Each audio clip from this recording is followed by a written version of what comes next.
Walking a path along the roots of Pikes Peak, you take a fork in the road to the Anselm Society Digital Pub. Inside is a raucous conversation on the arts, faith, and the fact that C.S. Lewis wrote a book series featuring both Martians and Merlin. At a corner table by the fire are three people. One of them feels it needs to be repeated. C.S. Lewis wrote a book series featuring both Martians and Merlin. And that person is me, Matthew Millema. And welcome to Believe to See, a podcast of the Anselm Society's Arts Guild. The Anselm Society is a coalition of churches across the Front Range of Colorado dedicated to one very simple goal, a renaissance of the Christian imagination. To find out more about the Anselm Society, please visit our website at anselmsociety.org. And while you're at it, why not rate and review the show on iTunes, Spotify, or wherever you get your podcasts. We really appreciate it. I saw actually just today that we got a new review and did my heart good. So thank you all to everyone who has reviewed, and everyone else, please send them our way. We appreciate it. And joined today, my co-host is Evangeline Denmark. And first of all, welcome to the table, Evangeline.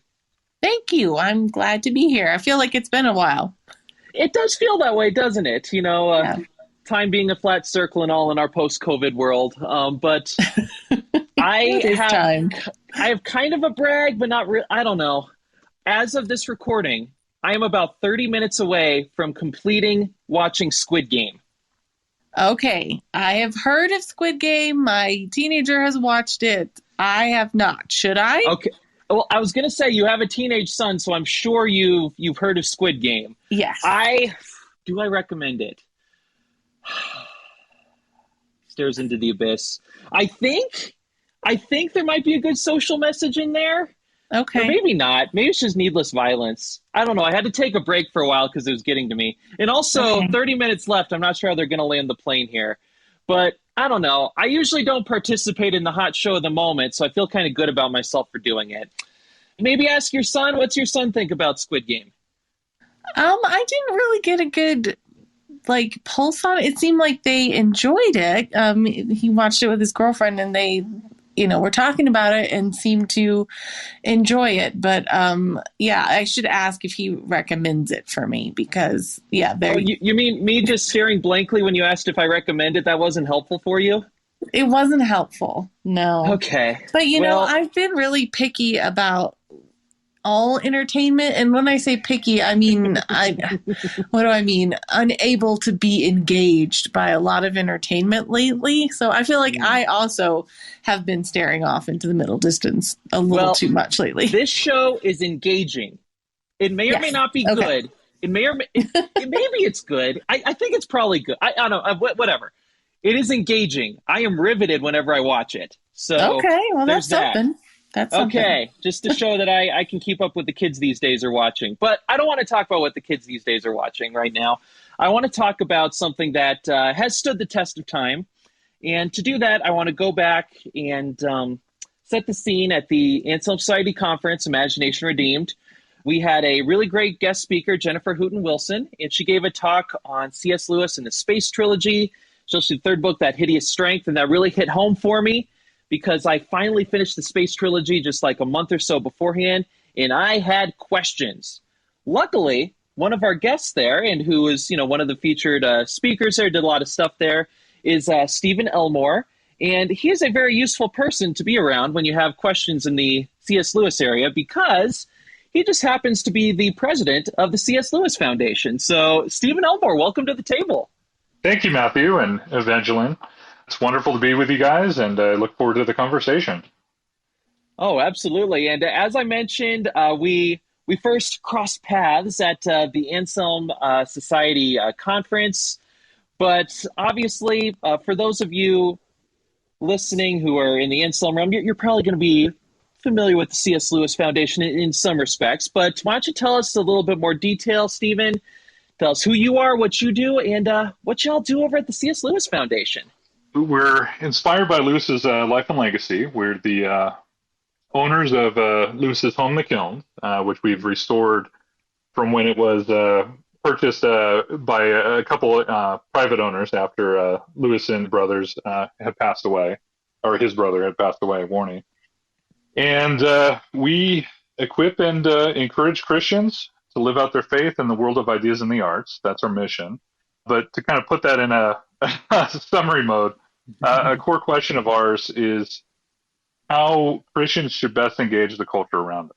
And we believe that through our work and our programs, we try to encourage Christians to be the salt and light of that world, kind of cultural stewardship, cultural engagement, rather than standing on the soapbox and yelling at what the world's done wrong. We hope to, through goodness, truth, and beauty, show the world that Christians have something that they might want that's better than what the world could always offer.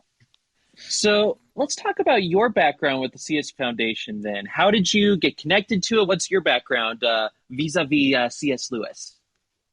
My first introduction to C.S. Lewis came with chickenpox. I was. Uh-oh. There's a story there. So it's always fun because whenever anybody asks me that, because it's always a C.S. Lewis question I get to throw that out there. I was in third grade, got chickenpox back when that was still a major thing in schools on a regular basis. And my mother had asked my teacher what I could read while I was off for 2 whole weeks off of school, and I was a big reader. And I went to a private Christian school. The teacher at that point, I think it was Mrs. Asim, if I remember right, recommended that I read the Chronicles of Narnia. So that was my first introduction to Lewis. And I plowed through those books, and I still can remember certain scenes, especially in The Lion, the Witch, and the Wardrobe, when they're walking through the wilderness, being in my bed with chickenpox itchy when I read those scenes. I'm remembering back when I was in first grade and got the chickenpox, like, oh no, this is like a generational marker now, isn't it? My kids are going to have these stories. Yeah. But anyway, keep going. You're talking about Lion, the Witch, and the Wardrobe with chickenpox. Yes, luckily the only scars I had were probably from the White Witch and not chickenpox itself. So, flash forward to grad school. Actually undergrad. I had a Milton, Paradise Lost, and actually all of Milton's work. I had a class with Milton scholar and Stephen King scholar, which is interesting as well, Michael Collins. Yeah, he also did Orson Scott Card, and he wrote a book on C.S. Lewis, Orson Scott Card, and forget a couple other science fiction writers and their visions of space. I can't remember the title of the book. I've never read it myself, but I at the time I knew he was a kind of a Lewis and Milton scholar. So during that course, I wrote on Paradise Lost, and I ran across Lewis's preface to Paradise Lost. So that was the first kind of adult moment where I was like, oh, the guy that wrote Narnia also was a scholar. Wow, I didn't know this. Then fast forward a little bit longer, and I was in grad school studying literature and film, and I had a course that I ended up writing on Paradise Lost, and taking Lewis's argument, but also kind of taking it further, that Satan is not the hero of the poem. And or if he is, he's a pagan hero, and the purpose is that we're supposed to look at him being like Achilles, like Odysseus, and thinking of him in a pre-Christian moment where he only goes so far and then he degrades himself, and like Lewis's argument, I kind of tried to prove that. So after that, I ran across the Space Trilogy in connection with that, and started reading that, and ended up at the C.S. Lewis Foundation when I was teaching community college throughout the state of California. I think at 3 or 4 colleges per semester, driving all over the place and wanting something a little bit more stable in my life. And I don't know that the answer to stability is necessarily in the nonprofit world, but I ended up here anyways. And I've been at the foundation for 15 years, and it all happened when my wife was working for the city of San Bernardino and in employment services. And one day, 4 people didn't show up to work, so she was next on the list to work their resource room, and she looked up on the wall and it said, now hiring for executive assistant at the C.S. Lewis Foundation. And I was hired as that. I think I was, for 3 days I was executive assistant, and then they promoted me to director of communications. And, from then on, eventually, after about 15 years, and I'm the president. Oh, man. So hear that, all you listeners out there? 3 days in between promotions. That should be your goal moving forward for all your work. But Evangeline, I don't know about you. I am just thinking about this scholar who is a Milton / Stephen King scholar and also focuses on space. What are you thinking about that? Yeah, I'm thinking about that scholar too. That sounds like an interesting class. For sure. Look up Michael Collins. He's a wonderful professor. All right, and Sounds like let's transition then to the Space Trilogy, because as you mentioned there, I thought that was important, a link there between Milton and Lewis, because that was actually one of my first encounters with Lewis, sort of in the academic sphere.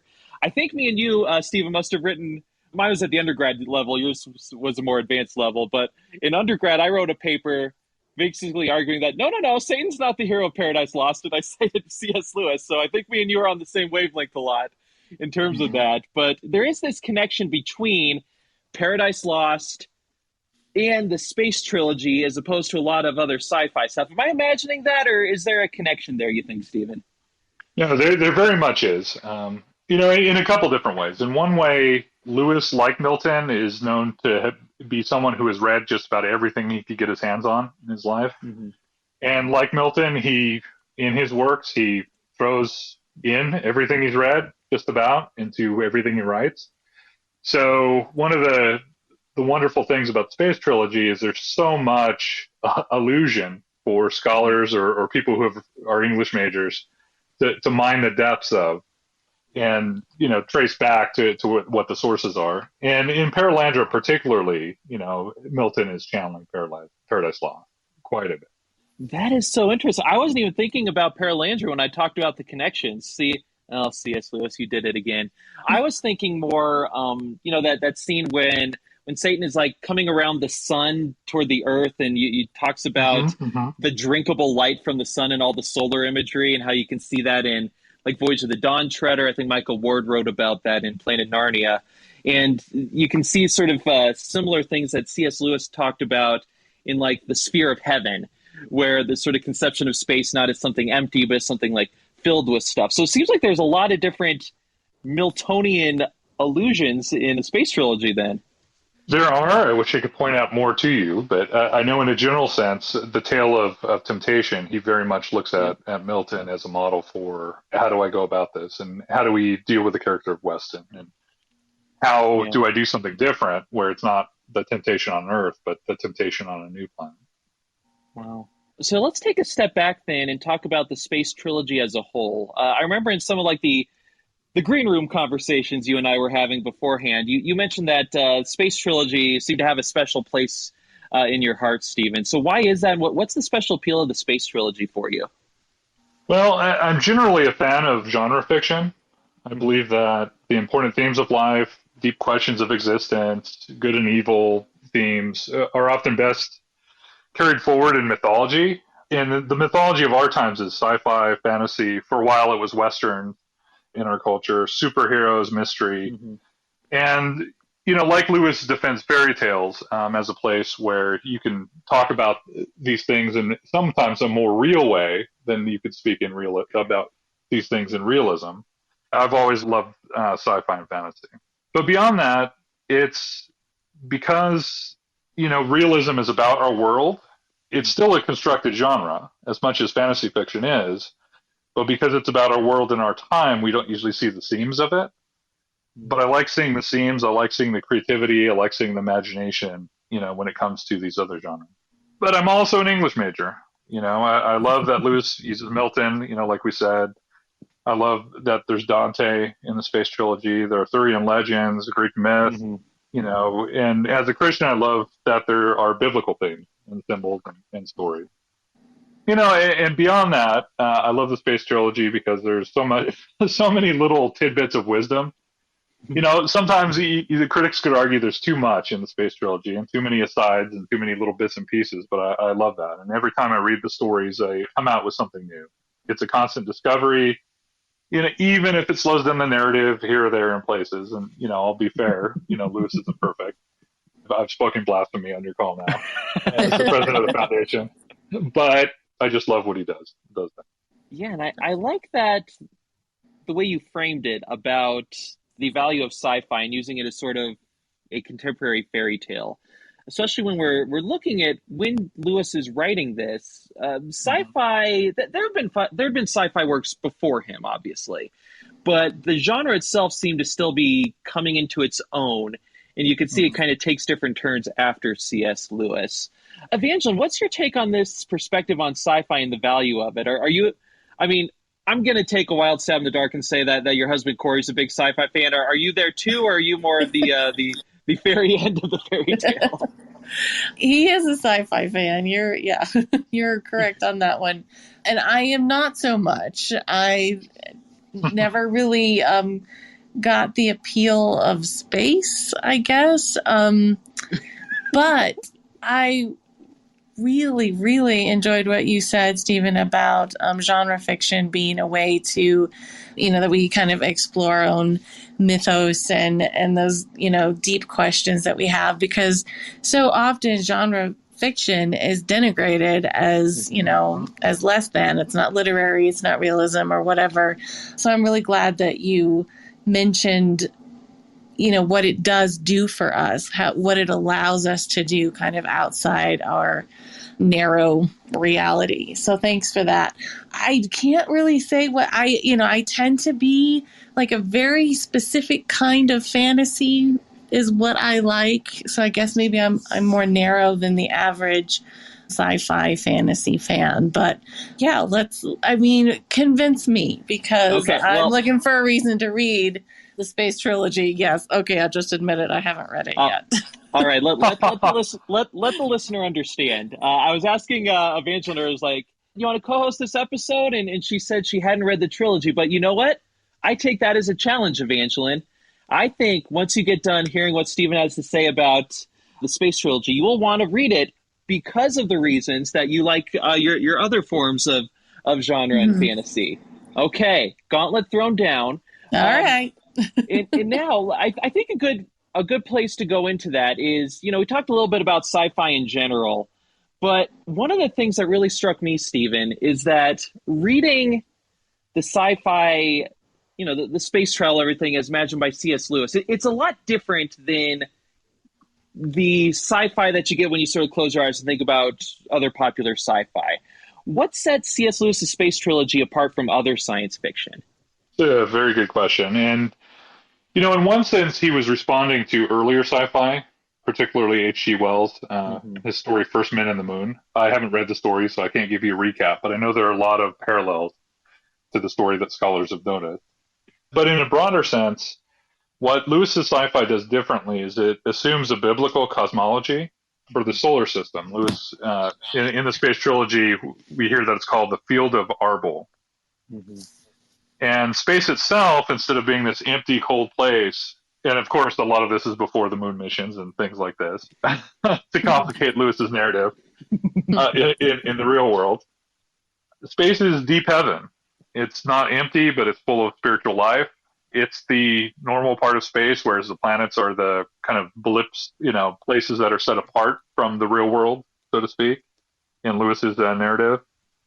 And if you're in space, you're absorbing these kind of almost like the sun's rays, but they're spiritual. There's this kind of bathing spiritual kind of sense of heaven, which is, very interesting idea. But it also, goes into themes that go against the common sci-fi, of the time and even since, especially heavily atheistic sci-fi, which, science fiction has been a field for atheist writers to kind of do their thematic mythology. But, one of the things Lewis does, which pretty early on, is he says that, through the story, he talks about space colonization. And he shows that it's wrong, that perpetuating, humanity on planet after planet after planet, once we've used up and discarded the previous planet's resources, just to escape, the death of our own planet, is something that's wrong. He critiques it, especially given that was kind of a narrative in a lot of the stories of his time. Interesting. And, another thing is it's heavily reliant, and you could, if you know the Chronicles of Narnia, you could kind of get a sense of it. This was written before Narnia, It was his, in fact, first successful book, arguably, was the Out of the Silent Planet, the first book in the series. And it's interesting in that he really relies on mythology and theology in addition to broader sci-fi themes. Mm-hmm. First book, it's probably the most of what we would actually call science fiction. Each book is almost a different thing. The second is more theological mythology, much less in the sci-fi themes, much more mythology, Narnia-esque, I suppose, in some ways. And then the third book is, and I'll credit Evangeline Pryor in Diana Gleyer's A Compass for Deep Heaven. It's a book that's coming out on the Space Trilogy pretty soon, if it's not out right now. The third book, and I'll credit her for mentioning this, is kind of more of a gothic novel. Oh, okay. Set on Earth. Now we're talking your language. Yes. and Lewis calls it a fairy tale set in modern time.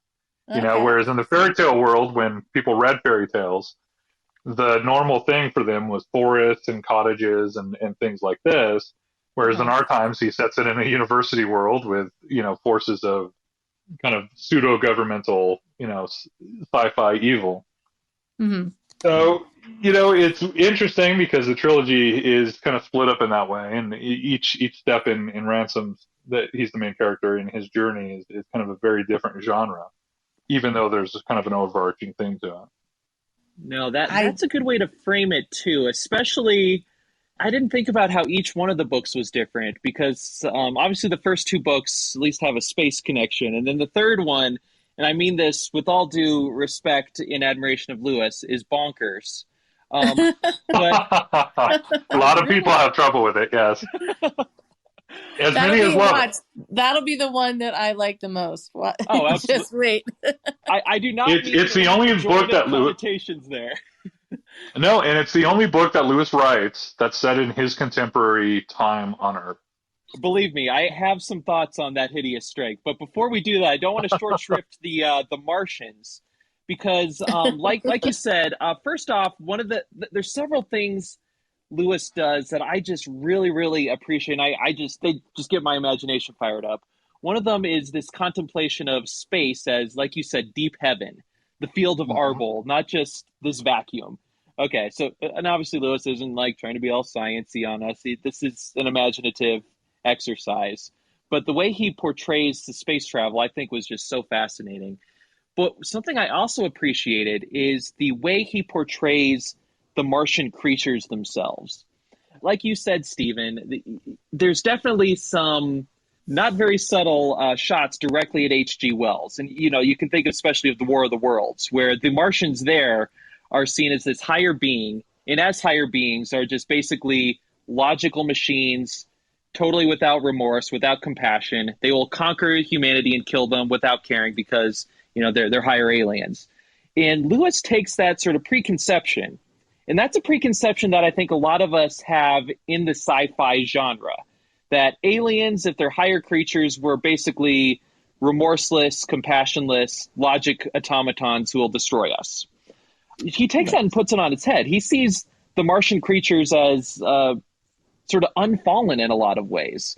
And he sees them as more innocent. He sees them as not having our corrupted desires. And seeing that imagination of a world like that, it was such a fascinating imaginative exercise. So Steve, what did you think of the way that he portrayed the different creatures on Mars and sort of the difference to so much of today's sci-fi?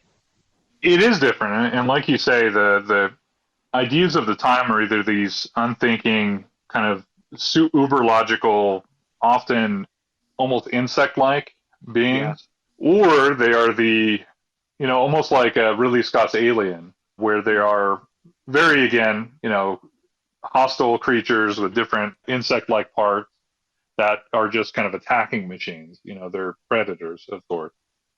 Not to be confused with the Predator movie, although I guess that's another one. It also applies to that one.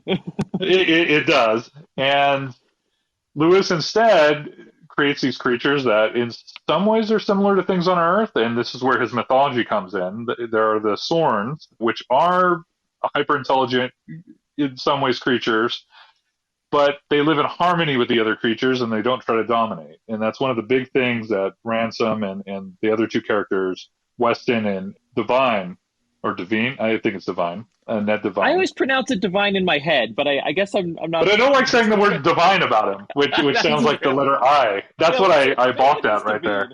Yeah, It's got to be, I think it's Divine. But it shouldn't be. Not Divine with an I, Divine with Devine. And while the two that kidnap him and take Ransom, our hero, to Mars, which is called Malacandra, and we find out later, probably about a third of the way through, that it's actually Mars that he's on. We discover three groups, and don't make me try to pronounce the the different groups. I've only read them too, so we're in the same boat. Don't worry. Yes. But one is almost a kind of muskrat, beaver, mixed with a couple other animals, anthropomorphic wise. And then there's another group that are more, I don't know what you would call Liphotrigi, if I could try to pronounce it. They're more moles, miners, kind of creatures that produce artisanship and art.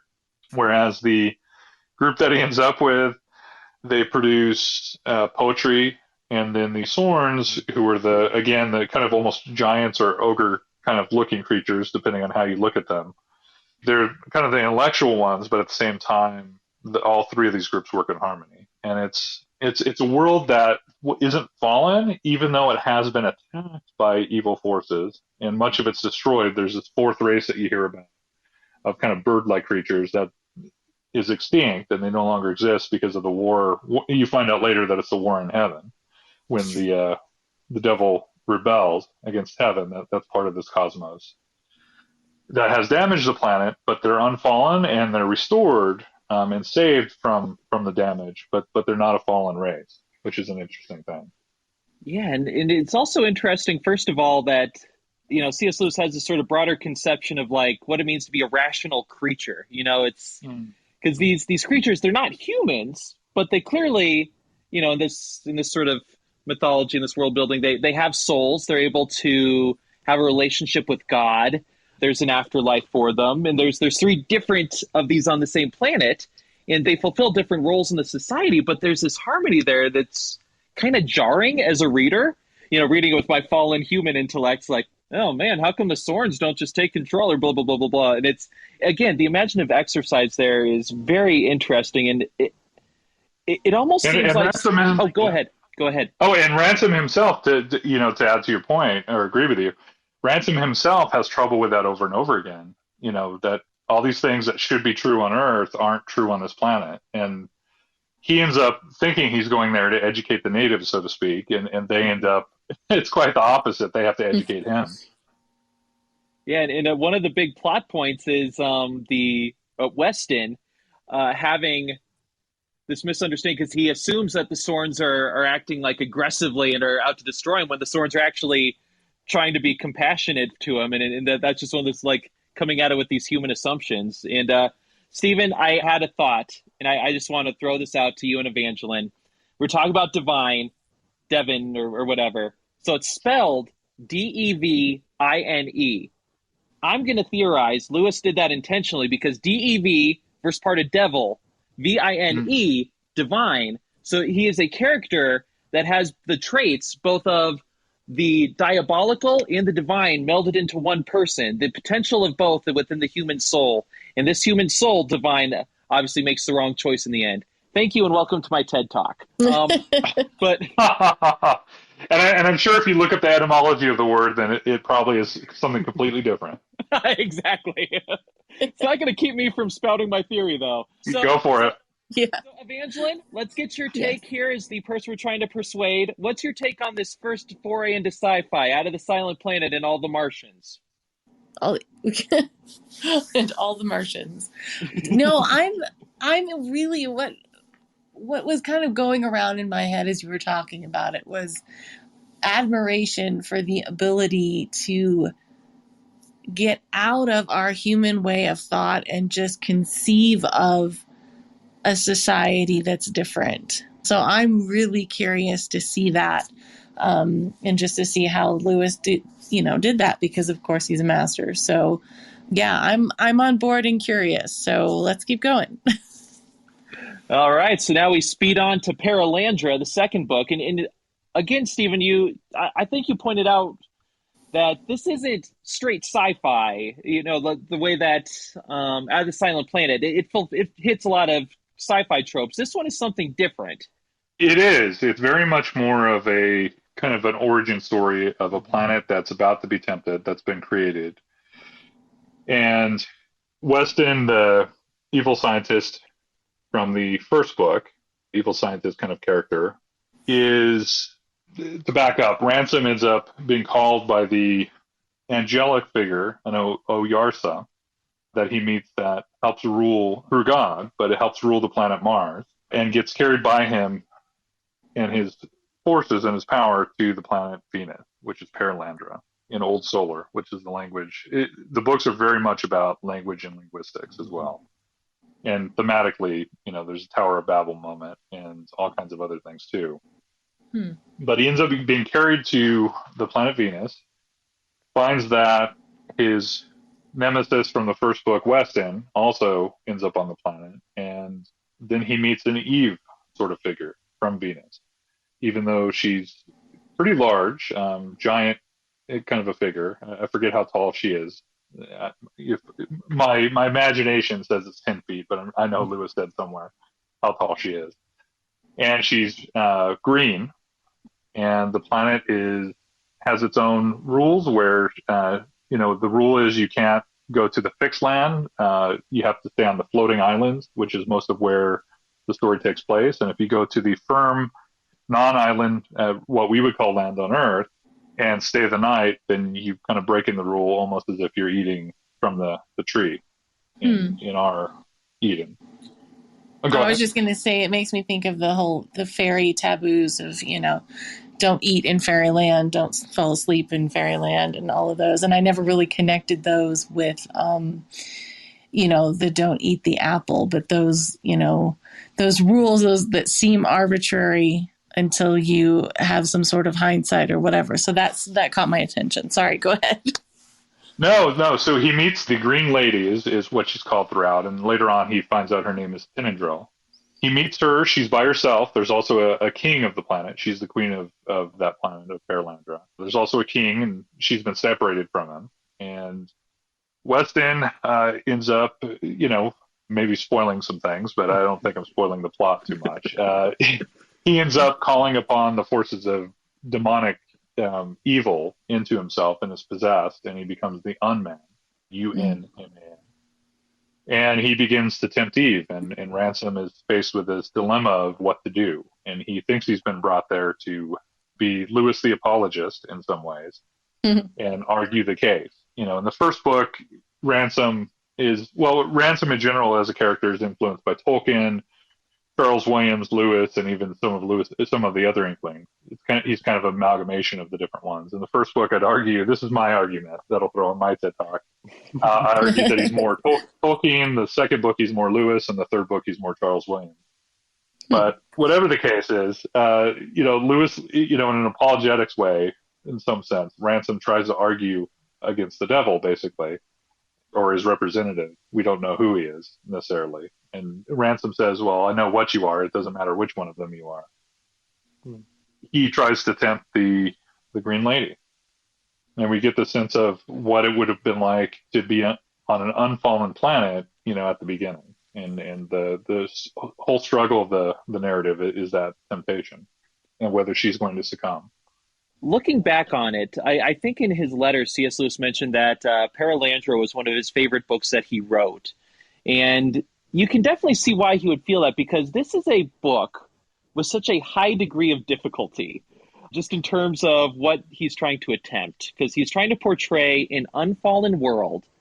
The lead character, one of the lead characters, the Green Lady, is, I think C.S. Lewis mentioned in one of his letters that keeping this balance of her is so difficult, because she's on one sense like this fertility goddess, but the other sense like this holy, righteous person. She's both. She's innocent, but it's so hard. And so much of the dialogue is Yeah, it's kind of like a redux of Paradise Lost, going back to that, where it's an argument. It's basically like it's Eve and the serpent. If like there's another lawyer on the other side arguing against the serpent, and that is so hard to do, and Lewis pulls it off so well. But another one of those things that I noticed here, Stephen, is this sort of melding of all these different elements together. There's the theological elements, there's mythological elements, and it's done in a very realist novel setting too. Like, I'm just stammering because I think it was such a high degree of difficulty that he pulled off. But talk about how he puts in these different mythological elements as well, and how they're all sort of one organic whole. Well, and there's so many different things that, like I said before, Lewis took everything he liked and threw it into everything he wrote, and that's overstating the case, I'm sure. I'm no Lewis scholar, even though my day job is Lewis, but I will say, I'm an English major and I have read some of the stuff, so I have a little bit of clout, and the title helps. But I will say, Lewis, takes all these different things. I know David Downing is working on, or if maybe he already was working on something, showing how each of the three books is based on Dante's Divine Comedy. Purgatorio is Out of the Silent Planet. Paradiso is Paralandra, I believe, and Inferno is That Hideous Strength. And there's elements and symbolism that Lewis uses in each book. So there's another overlay. Then you have Milton. Then you have all the sci-fi writers that Lewis is, either quoting or contrasting against. And there's the biblical narrative of Eden and what it, might have been like for someone to be wholly good, but also be growing and learning. So the Green Lady is a queen on one hand, she's a child on another. She also has a conduit directly to this world's God, and she's learning things as Ransom's talking to her, and as Weston's trying to tempt her, or the Unman at this point is trying to tempt her. She is also getting things directly from God at different points on learning. Now, when the Unman starts to tempt her, then God goes away, and she's kind of left on her own, and there's Ransom trying to do as much as he can to flout Weston from that temptation. But it's a very tricky thing, and there's so many different elements that Lewis adds in. The way you describe that, I'm thinking of reading some of C.S. Lewis's poetry, because one of the things you notice about C.S. Lewis's poetry very quickly is the dude loves rhymes, he loves echoes, he loves very formal stuff. Like you'll read a poem and there's the formal rhyme scheme, the internal rhyme scheme, the alliteration, the echoing of concepts, the parallelism. It's like, wow, dude, you have so much echo going on. It's like he can't help himself. It's illusion, this thing, this thing, this thing. And you can just see it all throughout it. But maybe no more so in any of his works than in That Hideous Strength. So let's go to the book and again, I do not mean this with any pejorative connotations here. It's absolutely bonkers. So Stephen, let's see if we can talk Evangeline into That Hideous Strength now. Go for it. So it's much longer than the others. There are more digressions, but all those digressions are full of wisdom, which is wonderful. Mm-hmm. And it very much Lewis, at the beginning of the book, he says that it's a fairy tale for adults, and that that fairy tales work because the settings in them, witches and forests and cottages and evil stepmothers and all this kind of thing, or parents that have died and orphan kids, all these things were normal to the culture that wrote those stories. Mm-hmm. Mm-hmm. So he writes a story with Ransom, the hero of the first two books, is not even the central main character. One way to look at the three books is to see that it's Ransom's heroic journey. And in the first book, he undergoes a series of trials. In the second book, it's a whole nother trial, another level. And then the third book, he's come back and he's kind of this guru sort of figure. Again, a lot of Charles Williams sorts of influences, Gothic, sort of magical, but also very Christian, nonetheless, sorts of influences. Because Ransom has been on Venus, now animals kind of are tamed around him. But anyway, all these interesting things with Ransom, but the main two characters are Jane and Mark Studdick, who are both, Mark is a kind of a scholar at a small university, and that's not named. Well, it's named, but it's not a real university. It's a fictional university in England. And his wife is Jane is working on her degree. And I don't recall exactly what it was then. I know it's literary based. Oh, can Each one of them. I chime Yeah, in? go ahead. Go Because ahead. it's one little bit of info I remember picking up from Michael Ward. Shout out Planet Narnia. Jane is Yes. writing her thesis on John Donne, and this is Yes. significant There we go. because C.S. Lewis hated John Donne. Gonna have to disagree with C.S. Lewis respectfully on that one because he felt that John Donne had too much of a saturnine countenance. So the saturnine aspect shows where Jane is starting. But anyway, that was my little tidbit. Please continue. No, that's very good. And I didn't know that Lewis didn't like Donne. I didn't know that connection, so that's fascinating. So he has two characters, and essentially it's a conversion narrative for both characters. Mark ends up becoming involved with an organization called the NICE, which is ironic. It's the evil organization, but it's nice. And it's the National Institute for Coordinated Experiments. And they do all kinds of wonderful things. They experiment on all kinds of animals. They have a police force that's of their own that's trying to control the country. They're basically seeking power in 10 different kinds of forms. And there's a layer of different as Mark goes through this experience. It's very Gothic sense of starting from the outside and getting into this world, and there's different rings, different layers where he goes further and further, and it gets more and more horrifying as he goes.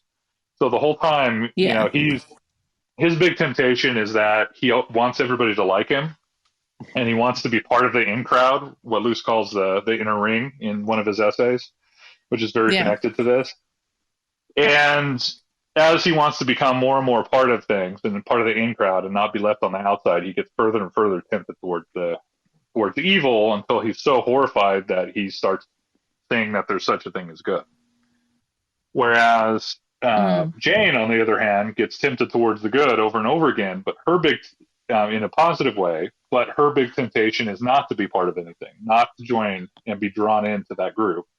So it's quite the opposite.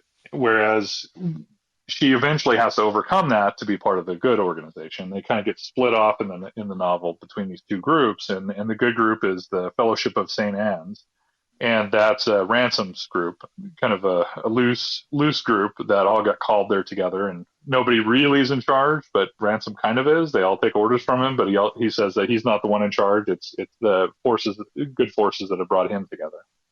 Yeah, and there's so many interesting things going on in That Hideous Strength, but we'll get to the really bonkers stuff soon, the escape bear and Merlin and all that stuff. But let's start off with what I think was very interesting, because there's a lot of social satire going on there. There's a lot of... Jessica Hooten-Wilson gave a talk about this in Anselm, and one of the points she was making is that you kind of see NICE and St. Anne's as sort of these two different models of community, where NICE is like the anti-model, whereas St. Anne's is like the model of a good and healthy community. So what would you say C.S. Lewis is getting at with NICE and the different layers of satire that he has going on there? Because a lot of that hit kind of close to home, I'll admit. Well, on one level, on the big kind of zoomed out level, it's, Lewis makes the point in the book through Ransom and through other characters that, every country, every nation, so to speak, is always torn between these two opposite kind of paths. In England, it's Logres, which is the Arthurian kind of mythical good past, but that's still, in existence through Ransom and other characters. So you get the Arthurian legend creeping in. And on the other hand, it's Britain, which is the, more the kind of the secular, the trying to move away from God, and I'll read a quote. Something we may call Britain is always haunted by something we may call Logres. Haven't you noticed that we are two countries? After every Arthur and Mordred, behind every Milton and Cromwell, a nation of poets, a nation of shopkeepers. Is it any wonder they call us hypocrites? But what they mistake for hypocrisy is really the struggle between Logres and Britain. And later on, you hear that every nation, it says this haunting is no peculiarity of ours. Every people has its own haunter. There's no special privilege for England, no nonsense about a chosen nation. We speak about Logres because it is our haunting, the one we know about. And he talks about how France, has its own, and China has its own. And, of course, it begs the question, what would America's version be? But it's these kind of good, godly ideals in a mythical past, but a real mythical past in some ways as well, in terms of Christianity. Even though it gets mixed up in the book with Arthurian legend, versus this tendency to move in the opposite direction, and they're always warring together. Was that quote from That Hideous Strength, or was that from another source? That was from That Hideous Strength. Okay. Interesting. I'm hooked. Okay. It's working. Yeah, Yeah. and I think that whole aspect is absolutely fascinating. That kind of leads to when I'm reading through the book and I stopped like, wait, what? And that is when Merlin is awakened. So Yes. we have the level, we have like the sci-fi level, like the different planets, different creatures on the different planets, the state of fallenness of the various planets, the Oyarsas, the sort of presiding, not quite deities, angels sort of each planet. And then we add on to that the fact that we have these sort of Arthurian elements that Lewis puts in, including Merlin as sort of kind of Christian figure, sort of kind of pagan character, and he comes along, and then things just, I don't even know what to make of it, so I will submit to the opinion of you, Stephen. Tell us why Merlin shows up and what he adds to the story. Well, if you take the Arthurian legend, all the various writers who've contributed to what was called the Matter of Britain, or Logres would be the other way of calling it, you notice when you read the stories that there's this mix of pagan myth and Christian myth. There's the Green Knight, and of course the movie on that just recently came out.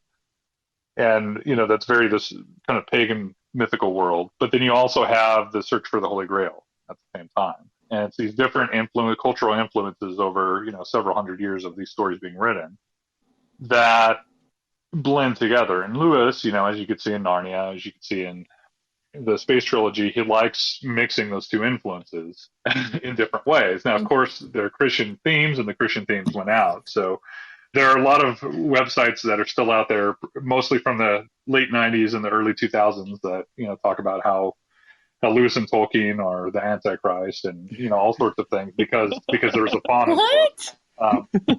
Oh yes, I've been working at the foundation, and we get some interesting questions sometimes. Oh my gosh, I didn't know that. So because there's a fawn in the book, and a fawn has goat hooves, and you could just kind of keep taking it from there. In terms of, not even I have that much imagination.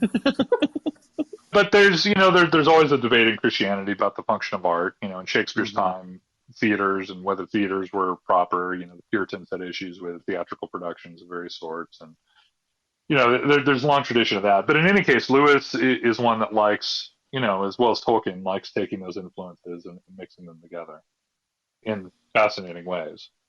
Oh, I will say that is absolutely fascinating, and you can see that sort of tension. It's almost like a wrestling in Lewis. You can see there. I don't think maybe I'm probably reading too much into it, but you can see there's these long exchanges like Merlin, is he Christian? Is he pagan? Within the pages of That Hideous Strength, you can almost see this internal debate with Lewis. Is like this pull to these pagan myths was like, there's also this Christian impulse, like, are they warring against each other? Are they on the same team? And that's all sort of swirling around together in That Hideous Strength.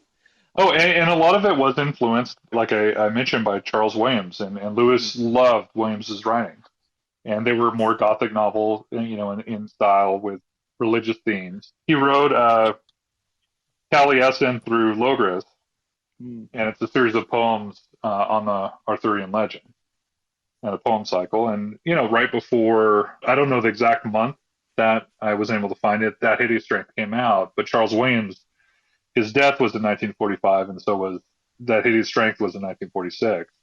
So there were a lot of kind of influences of Williams that Lewis put in. But even the Milton thing, Lewis would have known, as any Milton studier knows, that after taking that class myself, I know, Milton for a long time was thinking that his epic poem was going to be about Arthur. It was going to be on the matter of Britain and not the matter of heaven. Later on, it became the matter of heaven, and we have Paradise Lost. So in some ways, and also the preface, Paradise Lost, I can't remember the year that he wrote it, but I know it was sometime around That Hideous Strength being written. So Lewis had that on his mind as well.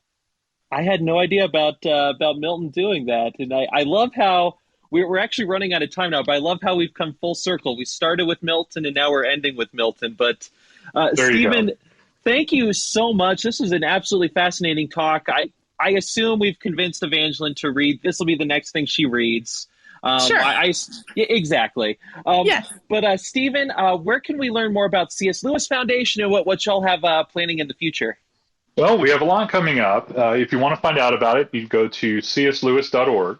It's a wonderful email address or website address to have. We are planning 3 big things. This year, we have just a month from now, actually, on December 3rd through 5th, we have our retreat in Texas near Houston. And that is on the theme Feeding on the Truth, C.S. Lewis and the Psalms. So you can find out about that. We still have about 25 slots, I believe, still open. So register now if you hear this. It features Holly Ordway, Greg Kutsona, Andrew Lazo, singer-songwriter Matthew Clark, which many of you know, I hope, from the Anthem community.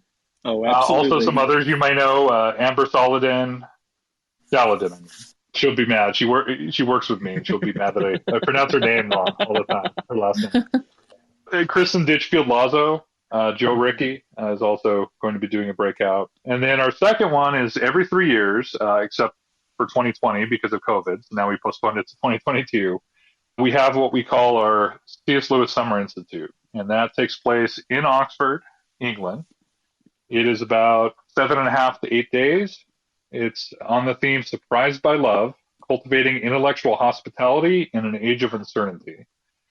That is July 28th through August 5th in 2022, and definitely still time to sign up for that. We have many speakers and artists. Every morning we have 2 different speakers. A few that the Anthem community probably knows are Oz Guinness, Philip Yancey, Patty Callahan-Henry, Diana Glyer, Malcolm Guy, Jessica Houdin-Wilson. After meeting her at Imagination Redeemed and seeing her there, we invited her. Also, Matthew Clark as well, Steve Bell, Max McLean, and several others will be performing. It's, you can think of it as every morning there are 2 speakers on different topics related to the theme. Then you have either a free afternoon, or you get to go tour C.S. Lewis's home, or you have a breakout session in the afternoon, and then every evening there's an artistic performance of some sort. And it's in Oxford, among the dreaming spires and the cobblestones and the historic places where Lewis and Tolkien themselves were inspired and walked and wrote and taught. And beyond that, the third thing is every month, just about, we'll take some months off because of busyness or an event that we have, but just about every month we have a webinar featuring a different person that we think kind of inspired by Lewis or acting like Lewis in terms of faith, reason, and imagination in their work. And all of our events, everything we do, we kind of use the tagline, faith, reason, and imagination in the company of friends. So all the things Lewis loved and represented, we try to represent in our work. And we're a nonprofit. We don't own any of the rights to Lewis's work. So we also are fundraising. So I'll throw in a plug for our end of the year fundraising. We're particularly looking for funds to support artistic endeavors this year. One of them being Malcolm Guy, Bruce Herman, the painter, Malcolm Guy the poet, Bruce Herman the painter, and Jack Redford the composer have done something called Ordinary Saints, and we're going to have that at our summer conference. So we're raising money for that. And also we commissioned a song from Matthew Clark for the foundation to use, and we're supporting the arts very much kind of this next few months. That is fantastic. And listeners, if y'all are familiar with Anselm, you probably recognized a lot of those names. So we are big supporters of the C.S. Lewis Foundation. And again, if you're interested in what we're doing, you're interested in what they're doing. And again, Stephen, thank you so much. We really appreciate your time. Really appreciate you joining us here. It was a wonderful experience, and we could talk forever probably about That Hideous Strength. So I very much enjoyed the conversation. Thank you both. Absolutely. Thank you. As you all listeners can tell, things are winding down here at the Anselm Digital Pub. Fire's down to embers. You polished off that final glass. It's time to trundle home. Once again, Believe to See is a podcast of the Anselm Society Arts Guild. Thank you so much for listening, and we will see you next time.